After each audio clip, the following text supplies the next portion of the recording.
40 வயசுக்குள்ள இருக்கிற எல்லாருமே, உங்கள் எல்லோருக்கும் நான் வைக்கிற வேண்டுகோள், 1 வருஷம் உங்க லைஃப்ல ஒதுக்கி இந்தியா முழுக்க ராமேஸ்வரத்திலிருந்து கேதார்நாத் வரை அல்லது கன்னியாகுமரியிலிருந்து காஷ்மீர் வரை நடந்து யாத்திரை பண்ணுங்க.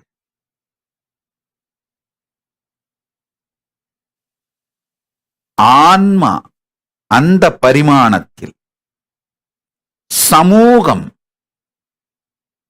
நம்முடைய மனம், உணர்வுகள், உணர்ச்சிகள், நமக்கும் இந்த உலகத்துக்கும் இடையிலே இருக்கின்ற தொடர்புகள், நாம் உலகத்தை பற்றி வைத்திருக்கிற கருத்து, மனிதர்களை பற்றி வைத்திருக்கிற அறிவு, வாழ்க்கையை பற்றி நாம் வைத்திருக்கின்ற கருத்துக்கள், இது எல்லாவற்றிலும் மிகப்பெரிய முதிர்ச்சியை இந்த பரிவராஜக யாத்திரை அளிக்கும்.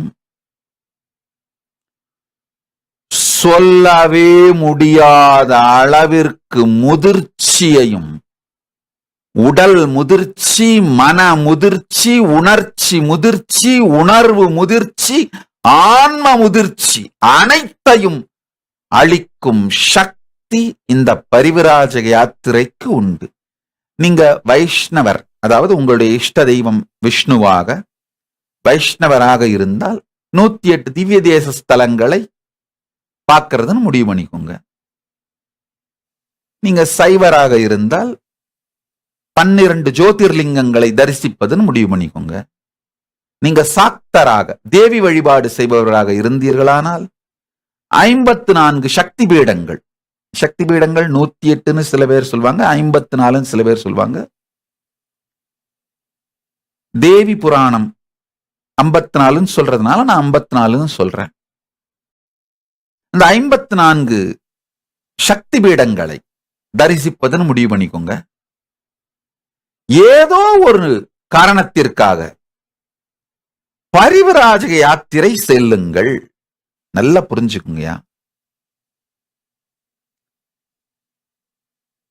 நான் வாழ்க்கையில தேவையில்லாத அன்ப்ரொடக்டிவான ஒரு விஷயத்தை செய்ய சொல்லி உங்களுக்கு சொல்லவே மாட்டேன். இந்த 1 வருஷத்தை நீங்க செலவு பண்ணீங்கன்னா இந்த பரிவராஜக யாத்திரைக்கு, உங்களுடைய மொத்த வாழ்க்கையோட ப்ரொடக்டிவிட்டியும் 100 மடங்கு அதிகமாகிவிடும். முக்கியமா இந்த 18லிருந்து 40க்குள்ள இருக்கிற அந்த காலகட்டத்தில் இருக்கவங்க தயவு செஞ்சு இப்ப வயசு இருக்கும் பொழுது இதை செஞ்சிருங்க. வயசான பிறகு செய்ய முடியாது. 40க்கு மேல போனவங்களும் ஹெல்த் உங்களுக்கு தாங்கும் நினைச்சீங்கன்னா செய்யுங்க. 40க்குள்ள இருக்கவங்க கட்டாயமா செய்யுங்க. இதனால் ஏற்படுகின்ற நன்மைகள் அளப்பரியது, சொல்லவே முடியாது. உங்களுடைய நல்லா புரிஞ்சுக்குங்க, உங்களுடைய வாழ்க்கையில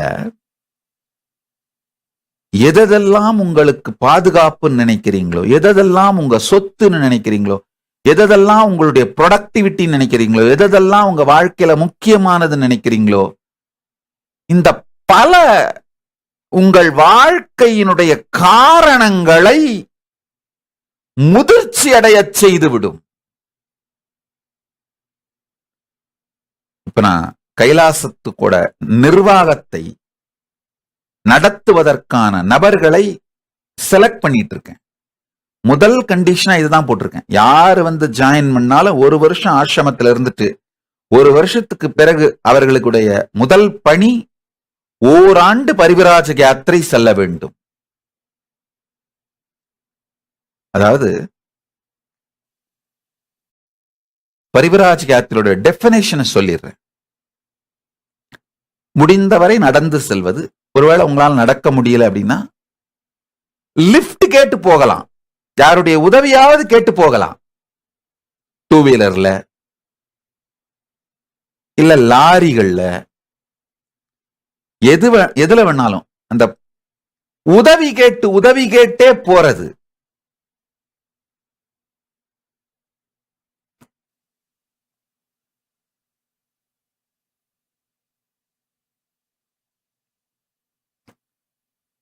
நமக்குள்ள இருக்கிற ஒரு மிகப்பெரிய செல்ஃப் சென்டர்டு, சுயநலம் சார்ந்த ஆழமான பயம் அருந்துவிடும். ஒரு வருஷம் இந்த யாத்திரை பண்ணீங்கன்னா மக்கள் எவ்வளவு நல்லவர்கள் என்பது புரியும். ஆக்சுவலா என்னென்னலாம் புரியும்னு நான் இப்ப சொல்ல விரும்பலைங்கயா. நான் இப்ப சொன்னேன்னா நீங்க என்ன பண்ணுவீங்க? அப்படி எல்லாம் ஒண்ணு நடந்துருமா, இப்படி எல்லாம் ஒண்ணு நடந்துருமா, உட்காந்து ஆர்கியூ பண்ணிட்டே இருப்போம். ஓ, சாமி என்ன சொல்ல வராரு? மக்களோட நல்ல தன்மையை புரிஞ்சுக்கணும், அவ்வளவுதானே. அதுக்கு பரிவிராஜகத்தெல்லாம் போக வேண்டாம், வேற ஏதாவது பண்ணியே புரிஞ்சுக்கலாம் விடு அப்படின்னு நினைப்போம்.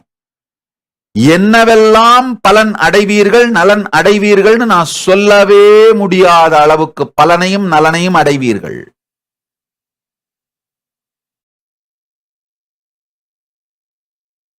ஒரு வருஷம் உங்க வாழ்க்கைய பரிவிராஜக யாத்திரைக்காக செலவு பண்ணீங்கன்னா உங்களுக்குள்ள நடக்கிற முதிர்ச்சி, தெளிவு சொல்லி மாளாது. நல்லா புரிஞ்சுக்குங்க. பல நேரத்துல இம்மெச்சூடான, முதிர்ச்சி இல்லாத முடிவுகளை எடுத்து வாழ்க்கையின் பல ஆண்டுகளை அதில் வீணடித்துக் கொண்டிருப்போம். அதை ரிப்பேர் பண்றதுக்காக, ரீபில்ட் பண்றதுக்காக பல வருஷங்களை வீணடிப்போம். அதை விட முதிர்ச்சிக்கு, உயிர் முதிர்ச்சிக்கு ஒரு வருஷத்தை செலவு பண்ணுங்க. அதாவது நடந்து போறது அதான் உத்தமம். அப்படி நடக்க முடியாதவர்கள் ஆங்காங்கே உதவி பெற்றுக்கொண்டு செல்வது, அது அடுத்த நிலை.